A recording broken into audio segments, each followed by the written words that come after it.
Boa noite, gente. Tudo bem com vocês? Tudo bem com você. Também, tudo bem. Na aula passada, a gente trabalhou uma das instituições sociais básicas, né, que é a família. Hoje a gente vai trabalhar outra instituição básica, que é as instituições educacionais. Deixa eu compartilhar aqui.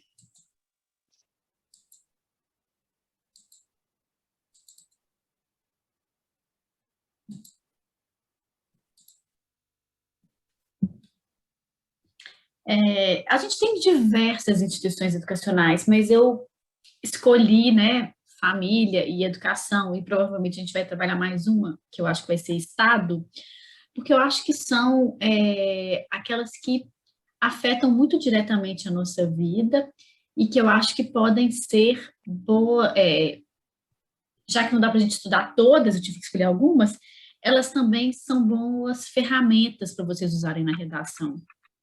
É, Vira e mexe na redação, as pessoas usam como proposta de intervenção educação, né? Então, eu acho que é importante a gente entender um pouco mais de educação para poder, de fato, né, falar sobre ela. Então, eu vou passando rápido, tá, gente? Enfim, eu nunca sou muito rápida, porque eu sempre tenho um caso para contar, né, alguma coisa assim. Mas, enfim, se tiver rápido demais, qualquer coisa, vocês me falam, me interrompem, ok? E quando quiser perguntar também, é só falar. Assim como eu comecei na aula passada com uma charge, né? Uma charge, aquela charge da Laerte, que é maravilhosa. Hoje eu trouxe uma charge também que eu gosto muito, uma charge que diz sobre as mudanças pelas quais a educação vem passando, né? É, eu poderia ficar longamente aqui falando só sobre o lugar do professor e o quanto que ele mudou nesses anos e o quanto que é uma profissão desvalorizada, enfim. Mas acho que o objetivo não é esse, eu acho que é só para a gente começar pensando mesmo, né? Que a educação mudou. Para algumas coisas ela mudou para melhor, para outras ela mudou para pior, né? E apesar dela ter mudado, a gente ainda tem muito, muito, muito o que mudar e o que melhorar. E é isso que a gente vai tentar mostrar um pouco aqui hoje. O sistema educacional, ele é um dos mais importantes instrumentos de socialização, né? A gente já teve a nossa aula sobre socialização, e eu falei, né, a educação ela é responsável pela socialização secundária.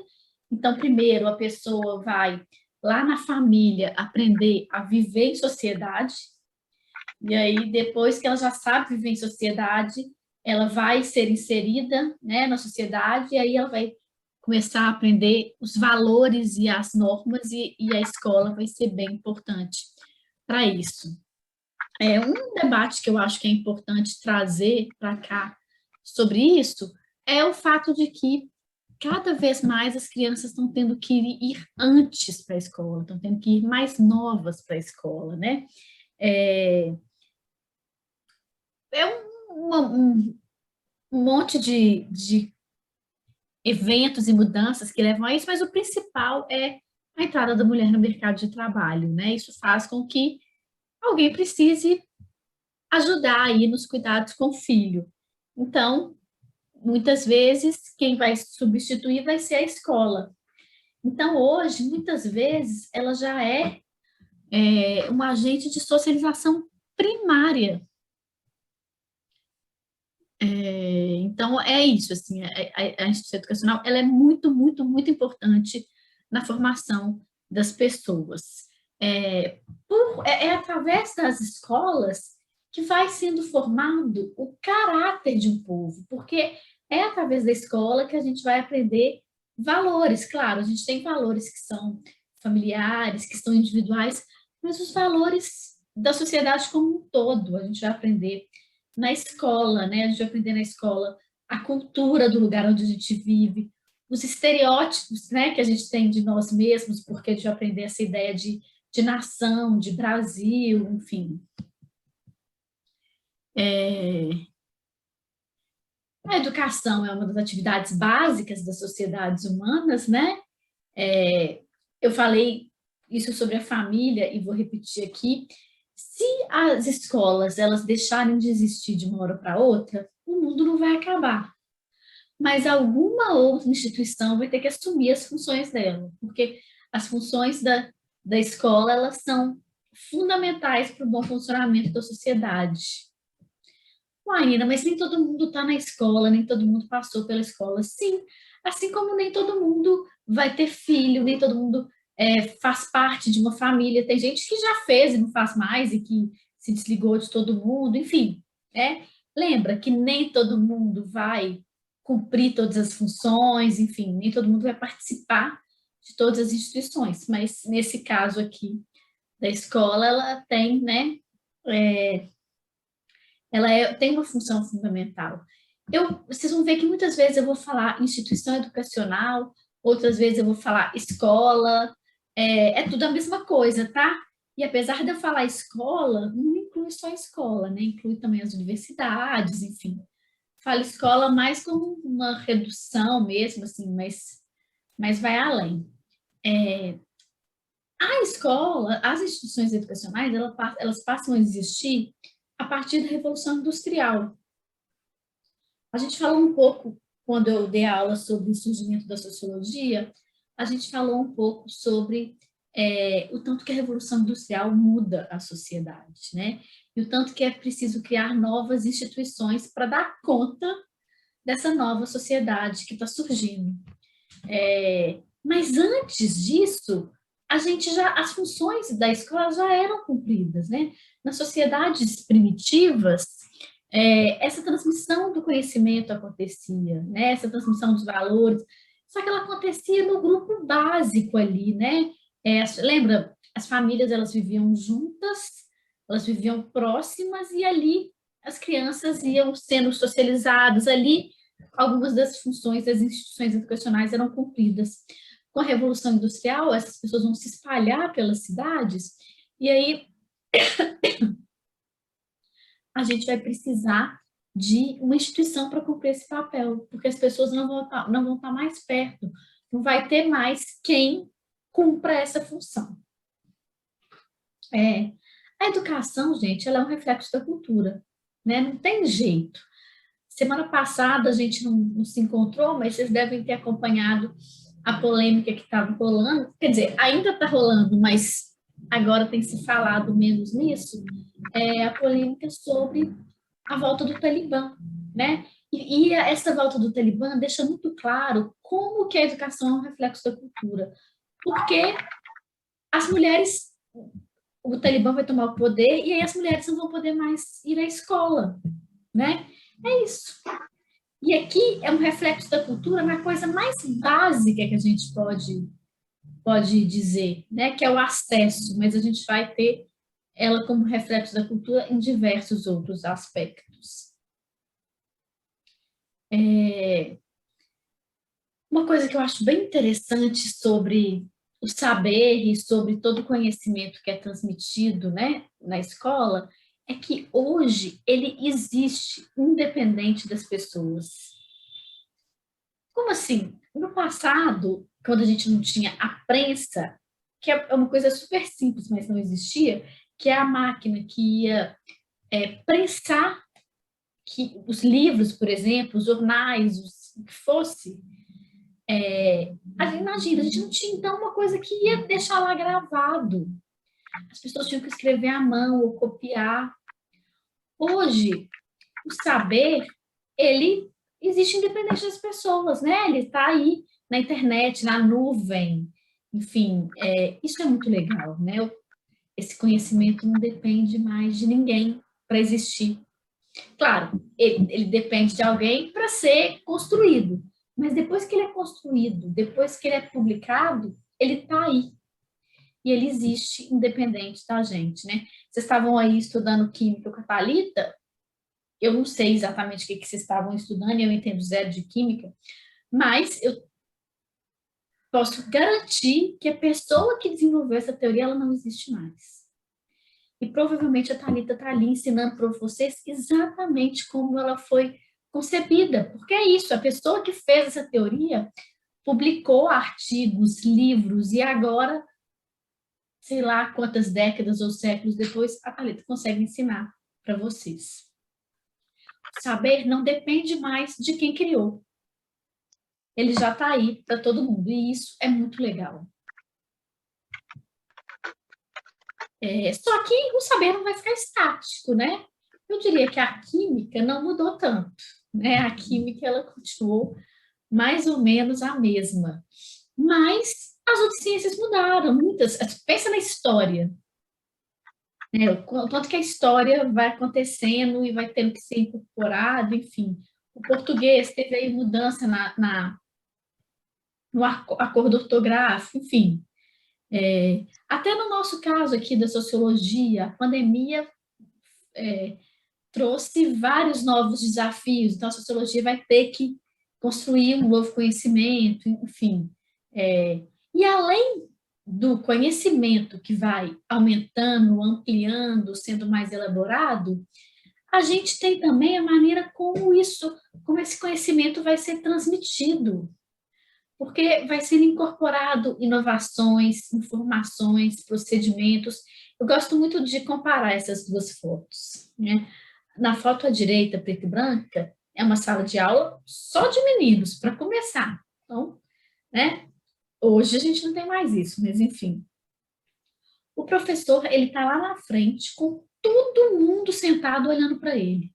Olha a postura do professor, né? Ele está ali como uma autoridade, né? Ele pode até estar perto ali de alguns alunos, mas uma distância relativa muito grande. Porque é isso, ele é a autoridade, ele é o dono do saber. É isso, os alunos escutam, perguntam se tiver uma dúvida no máximo. Na sala à esquerda, a gente tem uma sala que as carteiras estão organizadas de maneira bem diferente, os alunos estão sentados em grupos, estão usando outras ferramentas, né? O professor, olha só, ele está lá no meio da sala, não tem essa postura e esse lugar hierárquico.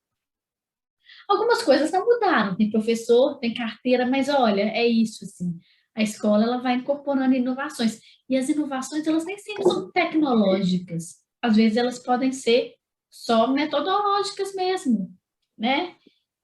Talvez esse professor aí da foto da esquerda pudesse estar dando a mesma aula, mesmo sem os alunos estarem com o computador, né? Mas é uma maneira de construir o conhecimento coletiva, né? Dialógica, que as pessoas estão aí conversando.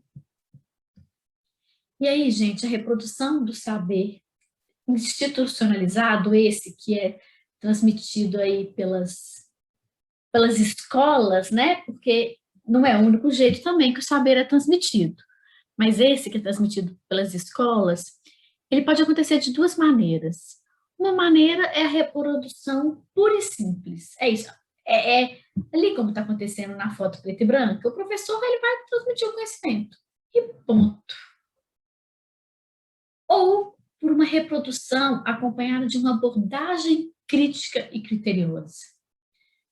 É isso, o professor vai incorporando novos elementos, ele vai reinterpretando, ele é crítico, ele consegue filtrar. E aí, gente, chega numa coisa que é muito importante para a educação hoje, né? A gente tem que entender que a educação, que a reprodução do saber, ela tem que ser dinâmica, dialética e transformadora. O que é isso? Dinâmica é que vai mudar, que vai se adaptar. Dialética é que dialoga. É o professor dialogando com os alunos, é a escola dialogando com a sociedade. E transformadora, que transforma. Novos elementos vão sendo acumulados. E a ideia é que essa educação, ela pode ou não alterar as relações sociais no presente. Qual é a educação que a gente quer? A que vai alterar ou não vai alterar as relações sociais? Posso garantir a vocês que tem grupos aí que querem alterar e grupos que não querem. E tem uma pessoa, um pensador, que é o Paulo Freire, que está aí nessa imagem, que é um dos grandes caras, né, que falaram sobre a educação alterar as relações sociais. E aí tem essa frase dele onde ele diz que ensinar não é transferir conhecimento, mas criar as possibilidades para a sua produção ou a sua construção. Quem ensina, aprende ao ensinar. E quem aprende, ensina ao aprender. Eu acho Paulo Freire muito maravilhoso. Eu não sei se vocês já ouviram falar dele, mas se não ouviram, memorize esse nome. Aprendam sobre ele. Eu vou falar um pouquinho aqui sobre ele, mas só para dizer que o Paulo Freire é um brasileiro. Eu não sei se ele nasceu em Pernambuco, na Paraíba. Suzana, já vou responder, porque aqui se critica tanto a pedagogia dele hoje. Já vou responder. Só contextualizar antes quem ele é. E ele era um grande defensor da educação como uma ferramenta de transformação social. Então, aí eu já começo a responder a pergunta da Suzana. Na verdade, o Paulo Freire, ele é criticado hoje, governo Bolsonaro, apenas. Antes disso, ele nunca foi combatido, assim, porque, só para vocês terem uma ideia, o Paulo Freire é o brasileiro que mais foi citado em publicações científicas no mundo.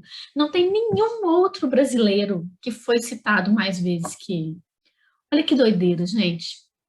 Publicação científica é todo mundo aí que está fazendo ciência e tem um monte de gente que está estudando educação.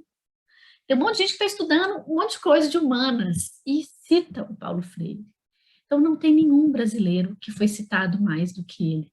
Na área de educação, se a gente pega todas as publicações de educação, né, aí do mundo, tem só uma pessoa que foi mais citada do que o Paulo Freire, no mundo inteiro. Ele é o segundo mais citado. Então, gente, é isso. Assim, ele não é unanimidade, porque ninguém é unanimidade, mas para alguém para criticar ele é porque não entende nada. Sério, não entende nada ou porque é contra uma educação que possa alterar as relações sociais. E aí eu não sei exatamente por que esse governo... bom, a gente tem suspeitas, né? Mas eu acho que esse governo, por um lado, talvez não entenda nada, mas eu acho que tem mais a ver com o fato do que o Paulo Freire diz. Né? Eu acho que essa crítica a ele é muito mais pelo que ele diz. Né? Porque é isso. Ele desenvolveu um método, gente, de alfabetização lá na década de 70, numa época em que analfabetos não votavam. Então, pensa só, analfabetos não votavam. O Paulo Freire, ele desenvolveu um método de alfabetização que alfabetizava as pessoas em 40 horas. 40 horas, gente, é uma semana de trabalho. Ok, talvez as pessoas não ficassem lá uma semana direto, porque elas trabalhavam, mas que fosse 3 horas por noite, isso ia dar 10 dias, pouco mais de 10 dias. E o método dele era um método que era dialógico, porque dialogava com a realidade. Como assim? As cartilhas de alfabetização da época, elas tinham frases meio aleatórias, do tipo, Ivo viu a uva, para aprender a letra V. Ivo viu a uva. Aí o Paulo Freire falava, gente, tem lá um lavrador que ficou embaixo do sol escaldante do Nordeste o dia inteiro cortando cana. Aí ele entra numa sala e vai ler Ivo viu a uva. Quem é Ivo? O que é uva? Ele nem conhece uva. Quem que é o dono da uva que o Ivo está vendo? Não faz o menor sentido aquilo. Então, o Paulo Freire, ele vai desenvolver uma metodologia que pressupõe uma imersão de quem vai ensinar na realidade das pessoas que vão ser ensinadas. Então, o projeto piloto dele foi num lugar que chama Angicos, e que os monitores foram lá, passaram lá uns dias, aprenderam o contexto todo daquelas pessoas, e aí descobriram, por exemplo, que eles produziam tijolo. Então, eles vão aprender a escrever a partir da palavra tijolo, que faz todo sentido para eles, porque eles sabem o que é tijolo, eles vivem do tijolo. E aí, a partir da palavra tijolo, eles vão debater sobre moradia, eles vão buscar soluções sobre essas questões. Então, eles não vão simplesmente aprender a ler. Não que aprender a ler seja simples, é extremamente importante. Mas, enquanto eles aprendem a ler, eles vão estar debatendo milhões de outras questões. Então, para o Paulo Freire, a educação ela está ligada a poder. A pessoa que vai ser alfabetizada, que vai ser educada, ela vai ter poder, ela vai ser empoderada. O Paulo Freire queria dar voz aos marginalizados. Ele dizia, gente, que a educação liberta. Suzana, faz sentido agora para você? Fica mais fácil de entender por que que ele é criticado hoje? Ô, professora, eu sempre fez, na verdade, assim, eu sempre gostei muito desse jeito dele, assim, mas aí chegou um momento que assim, eu ficava, gente, será que não é uma questão de estar certo ou estar errado, assim, mas como que se critica um cara que quis ensinar as pessoas a lerem, assim, eu ficava com esse pensamento, porque eu tinha muita dificuldade de aprender a ler, eu só aprendi porque o meu pai me colocou no colo um dia então, assim, me deu umas dicas, assim. E eu já tinha ouvido falar essa coisa dele ensinar as pessoas embaixo de árvore, Exato. que ele Sabe o que seu saía pai fez, Suzana? isso, e que ele Provavelmente. saía viajando com coisinhas simples e ensinava pessoas. Eu já tinha ouvido falar nesse método dele de ensinar através de fonéticas, né? Tipo, como que é o som do C com A, e aí K, e que as pessoas... E aí eu achava isso muito legal, muito criativo, numa época sem dinheiro e sem postar foto no Instagram do que ele estava fazendo, assim. As pessoas que deu fome com ele, Exatamente. porque ele mesmo não estava buscando isso. Mas aí, quando veio essa onda agora, eu ficava pensando pedagogicamente onde que estava o erro que eu não conseguia enxergar, por isso que eu te perguntei. Faz sentido. Obrigada, E viu? é isso, assim, não tem erro, sabe, assim. E eu tô falando aqui, e eu tenho certeza que quase todo mundo vai concordar comigo, não tem erro. Tem uma coisa também que é importante, assim, para esse governo não gostar tanto dele, que o Paulo Freire, ele era marxista. Então, o que o Marx falava, a gente teve a nossa aula de Marx, né, que a mais-valia é que o lucro tinha que ser distribuído entre os trabalhadores. O Paulo Freire não falava exatamente isso, mas o Paulo Freire falava, precisamos educar, precisamos alfabetizar a população pobre, para ela poder se empoderar e transformar a realidade onde ela vive. É isso, assim, essa ideia de que a educação liberta. Na aula sobre cidadania que a gente teve, eu não falei disso, mas até vou trazer isso agora, porque é bem importante, quando o Marshall falava lá da ordem dos direitos, né, não sei se vocês lembram, ele falava que primeiro devia vir direitos civis, depois políticos e depois sociais. A educação é um direito social. Mas o Marshall, lá na Inglaterra, num contexto completamente diferente, ele dizia que a educação ela devia furar a fila dos direitos.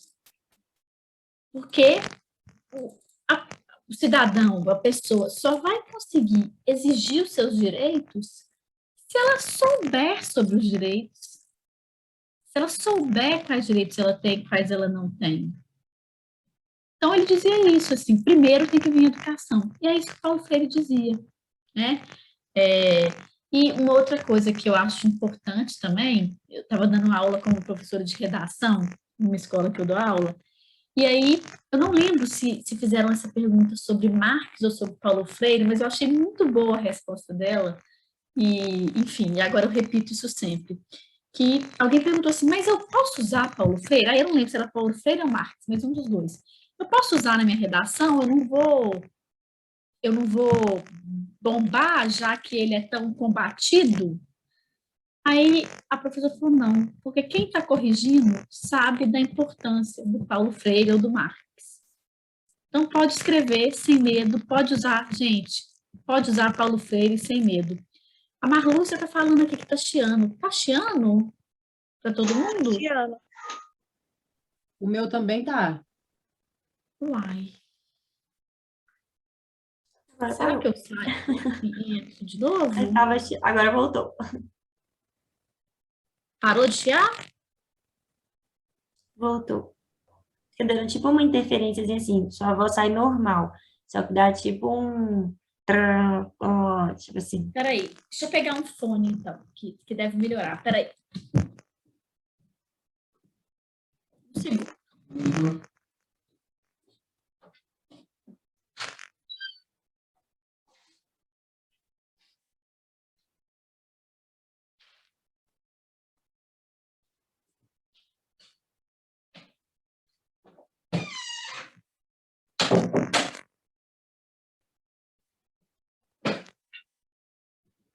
Gente, eu devo ter levantado, ter aparecido a minha barriga. Vocês me perdoem, mas essa barriga de 8 meses não tem roupa que cabe. Então, me perdoem.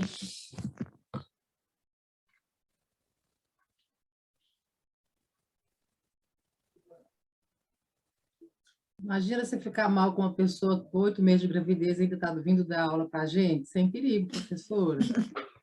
Melhorou? Melhorou o chiado? Mas, obrigada. Nada. Mas estando em casa fica mais fácil, né? A barriga fica quieta aqui, não tem problema. Mas enfim, então, gente, é isso. Não se esqueçam mesmo dessa pessoa. Se você quer um discurso de autoridade, que é autoridade, é o Paulo Freire, assim. Sério. E acho que é isso, quando está usando, né? Todo mundo fala, eu tenho certeza que muitos de vocês já usaram e ainda vão usar muito educação aí na proposta de intervenção, e é isso, usa Paulo Freire. Não tem autoridade maior. Não melhorou, gente, mas piorou.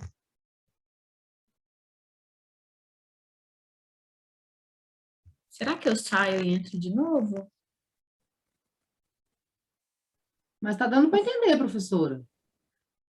Porque eu acho que se eu for sair, até eu sair e entrar, Está dando para entender. se estiver muito ruim, vocês me falam que eu saio e entro. E se tiver piorado com o fone, me fala também que eu tiro. Então, bora lá, gente, falar um pouquinho agora das funções das instituições educacionais. Já falamos um pouquinho aqui, né, ao longo da aula toda, então eu vou passar rapidamente. A primeira função é preparar para os papéis ocupacionais e profissionais. E isso, gente, não é só para quem vai fazer ensino superior, não. Inclusive porque a maior parte dos brasileiros não tem ensino superior. Então, é para todo mundo. A escola vai ensinar a fazer conta, a escrever coisas básicas que são necessárias na maioria das profissões. Então, a escola que vai preparar para isso. Além disso, gente, a escola ela vai nos mostrar também como que todas as profissões são importantes. Né? Uma escola, ela precisa mais do que professor e aluno. Aqui, o nosso cursinho, que tem uma turma, além dos professores e dos alunos, tem a Natália, tem o Bruno, que estão aí por trás, ajudando a organizar a coisa e fazer acontecer. Né? Então, enfim, eles também são professores, mas nesse caso não estão como professores, mas é isso, assim, a função da escola mostrar na prática que todas as profissões são importantes. O problema é que a gente vive num país em que a remuneração pelas profissões são muito discrepantes. Então, é difícil, né, se ensinar que todas são importantes quando uma paga tão mais do que outra, né? Mas, enfim,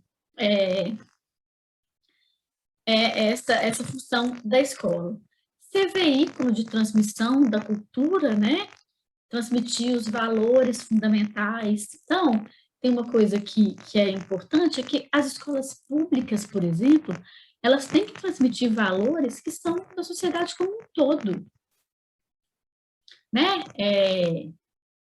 Por exemplo, existe uma lei sobre a aula de ensino religioso, uma lei nova que ainda não está em vigor totalmente, porque as escolas estão tendo um tempo aí para se adaptar, mas que a aula de ensino religioso, ela não pode ser a aula de uma religião específica. Porque é uma escola pública, então ela tem que representar a todos.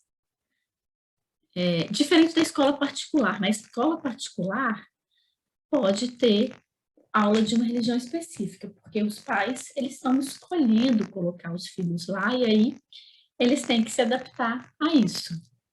Mas na escola pública, não. Ela tem que transmitir os valores da sociedade como um todo. Então, não pode ensinar uma religião só. Na prática, está longe ainda de acontecer, porque a gente ainda não tem, né, professores preparados, as escolas não estão preparadas, mas é isso. Vocês podem exigir, né? As escolas públicas têm essa obrigação.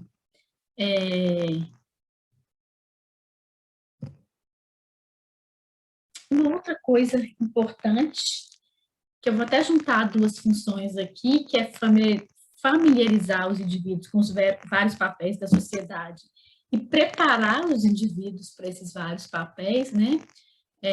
Que vão além da profissão. Porque é isso, assim, aprender a escrever, aprender as 4 operações básicas da matemática, enfim. Se você entra na faculdade de pedagogia, né, já que a gente está falando aqui de educação, né, aprender a ser professor, enfim. Isso tudo a gente vai aprender de maneira muito formal na sala de aula, mas a gente vai aprender algumas coisas de maneira informal. A transmissão do conhecimento, ela pode acontecer de maneira informal. E aí a gente vai aprender várias coisas, a gente vai aprender que existe hierarquia na sociedade, a gente vai aprender que a gente tem responsabilidades, né? A gente vai aprender o que é certo, o que é errado. Por exemplo, quando você é criança e vai para uma escola lá, criança, e aí você briga com o coleguinha, você bate no coleguinha, você vai ficar de castigo. Essa vai ser uma maneira de te ensinar que bater no coleguinha não é certo. Ou quando cola na prova e aí é descoberto e tira 0. Essas são maneiras informais de aprender responsabilidades, direitos, deveres, assim como a gente vai aprender dentro da escola também a ser bons cidadãos. Né? Aí a gente vai aprender de maneira formal e informal, né? A gente estudando história, estudando sociologia, a gente vai aprender sobre cidadania, sobre o que é ser um bom cidadão ou não, enfim. Então, isso é uma coisa muito, muito legal da escola. A gente não aprende só dentro da sala de aula. A gente aprende em outras atividades, a gente aprende até no recreio. Uma outra função muito importante e importantíssima aqui no Brasil é a questão da pesquisa. Eu não sei se vocês repararam nesse 1 ano e meio aí de pandemia, que as pesquisas todas sobre Covid no Brasil, elas estão ligadas a alguma universidade. A vacina lá da Coronavac, que foi feita lá em São Paulo, que estava ligada lá ao Butantan, está ligada a uma universidade. A AstraZeneca, lá da Fiocruz, está ligada ao UFRJ. Então, as pesquisas no Brasil, elas acontecem dentro da universidade. É a universidade que tem dinheiro para fazer pesquisa. E o problema é que esse dinheiro está sendo cortado. Esse mesmo governo que fala mal de Paulo Freire acha que pesquisa não é importante, acha que educação não é importante, né? E cortou verba das universidades. E é isso, o Brasil não tem mais dinheiro para pesquisa, não tem mais dinheiro, né? Está tendo cada vez menos dinheiro para a universidade. E no Brasil é só aí que ela acontece. Então, isso é um grande problema para a gente aí a curto prazo mesmo, né? Vai ter um sucateamento aí da universidade que é problemático. E, por fim, uma função que eu acho extremamente importante é a escola, ela tem a função de melhorar os relacionamentos sociais, né? Porque na escola deve prevalecer o convívio interracial, intersexual, sem barreiras. É na escola que a gente vai conviver com o diferente, com pessoas que são de raça diferente, pessoas que têm religião diferente, pessoas que têm classe diferente. Mas qual que é o problema? Que no Brasil isso não acontece. No Brasil, as bolhas vão sendo reproduzidas na escola. Né? Eu tenho aí uma imagem à direita de uma escola particular, à esquerda de uma escola pública. À direita só tem aluno branco, à esquerda só tem aluno negro. Então, vai reproduzindo as bolhas e a gente não vai convivendo com o diferente. Isso é muito grave. Por isso que a universidade é tão maravilhosa, principalmente a pública, porque quando a gente entra lá, aí sim vai ter essa convivência com o diferente, né? E se a gente não convive com o diferente, a gente muitas vezes se torna intolerante. Então, no Brasil, essa função ela é um desafio, né? A desigualdade ela é reproduzida no sistema educacional, né? E agora na pandemia isso ficou muito claro. A desigualdade foi ainda maior. As escolas públicas elas não abriram ainda. Algumas estão começando a abrir, né? Mas hoje mesmo eu estava vendo a reportagem que em Contagem, nenhuma escola pública abriu ainda, em várias cidades. Em Belo Horizonte acabou de abrir e nem abriu todos ainda. Então, na pandemia ficou muito claro essa desigualdade. E essa desigualdade ela vai se refletir aí nesse convívio com o diferente. Isso é muito, muito grave. E aí, gente, para a gente entender por que a educação é tão desvalorizada no Brasil, a gente precisa entender a nossa história, né? A nossa história explica, né, por que os governos se importam tão pouco com a educação. Eu gosto muito dessa charge, né, que a professora está falando que o descaso com o ensino público é frequente, ela pergunta, o que mudou nessa fase? Nada, nada mudou. O descaso com o ensino público, ele acontece desde sempre, né?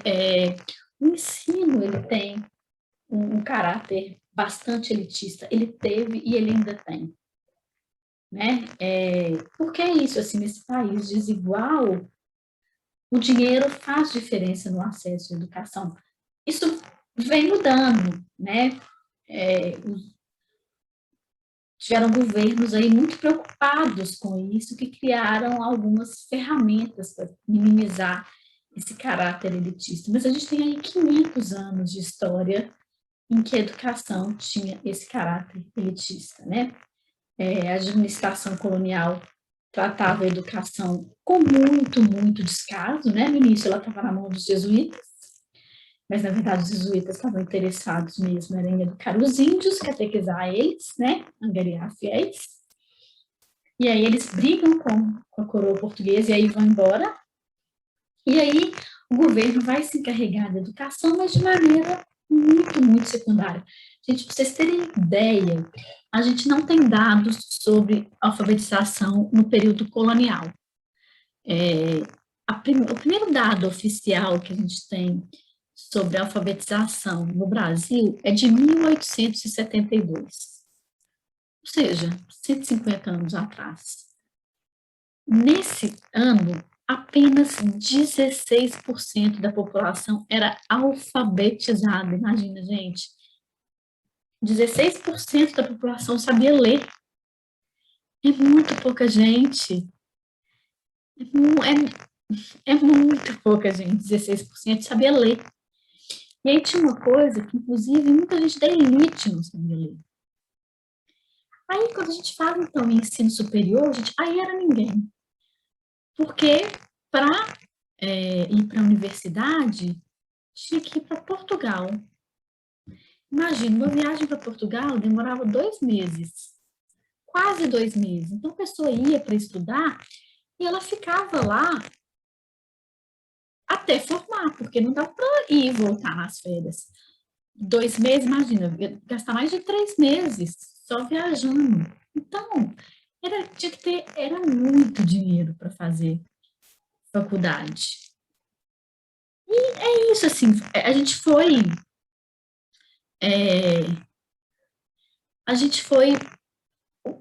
não, né, mas o país foi tendo essa pouca valorização da educação. isso tem muito a ver com a nossa administração, porque as colônias, os países colonizados pela Espanha, tinham universidade, se valorizava mais a educação, porque a Espanha, ela valorizava isso. Um pouco porque tivemos colonização diferente, né? Portugal estava muito interessado nas riquezas brasileiras, a Espanha não, né? Os países espanhóis não tinham tanta riqueza como o Brasil. E aí aqui eles iam barrando a entrada de universidade, né? Barrando maiores investimentos em educação. E até hoje a gente tem não só uma pouca valorização da educação por parte do Estado, mas uma pouca valorização da educação como instrumento de ascensão social. Né? Se você vai perguntar para as crianças aí, Brasil afora, né? Se você vai perguntar assim, o que você quer ser? Né? E as pessoas querem ser jogador de futebol, youtuber, modelo, porque esse é o ideal de que a profissão que vai trazer sucesso, que vai trazer dinheiro, né? A gente não tem uma valorização, né, da educação como algo que vai mudar a vida das pessoas. Enfim, então é uma desvalorização que é geral, né? É do Estado e das pessoas. E aí, se não muda essa cultura, as famílias não vão investir nisso, enfim. Claro, gente, que isso tem muito a ver também com, com a necessidade, né? Um grande debate que está tendo agora na pandemia é a questão da evasão escolar. Tiveram aí crianças e jovens que ficaram mais de 1 ano e meio sem aula. Imagina, para muitos desses adolescentes, a vida seguiu, eles começaram a trabalhar, porque precisava, porque, enfim, né? E aí nunca mais vão voltar para a escola. Porque é isso, gente, as pessoas precisam sobreviver, né? As pessoas precisam, enfim, comer, e a pandemia acentuou ainda mais isso. Eu vou mandar para vocês no grupo 3 links de podcast. Eu gosto muito de podcast, porque essa coisa que você coloca na orelha e vai ouvindo enquanto cozinha, enquanto lava louça, eu arrumo a casa, eu só faço essas coisas ouvindo podcast. Pois é, Marlúcia, muita gente perdeu, né? E desanima, né? E aí um pouco isso que o podcast fala, assim, como que a pandemia acentuou essas desigualdades e como que pessoas saíram, né, não saíram da escola, mas não tiveram aula, como que isso fez com que as pessoas se afastassem da escola? Porque é isso, gente, você ficou esperando um tempo, a vida segue, tem outras coisas para fazer aí. Então, eu vou disponibilizar para vocês um podcast que fala sobre isso, sobre a pandemia acentuando as desigualdades na educação. Vou disponibilizar também uns podcasts que falam sobre o Paulo Freire. Para quem tiver interesse aí, escuta no celular enquanto está fazendo alguma coisa. E é isso, assim, eu acho que pode ajudar bem. Não deu para a gente ver, mas no início da próxima aula a gente começa com isso, com algumas estatísticas sobre educação, para a gente ver essa desigualdade da educação no Brasil hoje. Tranquilo, gente? Alguém quer perguntar alguma coisa? Tem alguma dúvida? Tudo certo? Tudo certo. Eu achei estranho que eu tive aula mais cedo, que eu tenho aula da minha escola, foi de sociologia também. Eu duas aulas no mesmo dia. Mas não foi educação, não? Não, foi sobre metrópole, né? Porque a gente recebe muitos estímulos, que é na ida de ida para a escola, de para casa para a escola para casa, você recebe muitos estímulos ao mesmo tempo. Ah, legal. Uma Que o sociologia mais indivíduo, urbana. né, que o indivíduo ele é mais individual do que uma pessoa que mora em cidade pequena, que todo mundo se conhece. Sim, sim. Uma sociologia com pé na geografia. Ô, gente, quem que dá aula depois de mim? Sou eu? Ah, é a Fernanda, né? Já está aqui. Tô aqui. Então tá,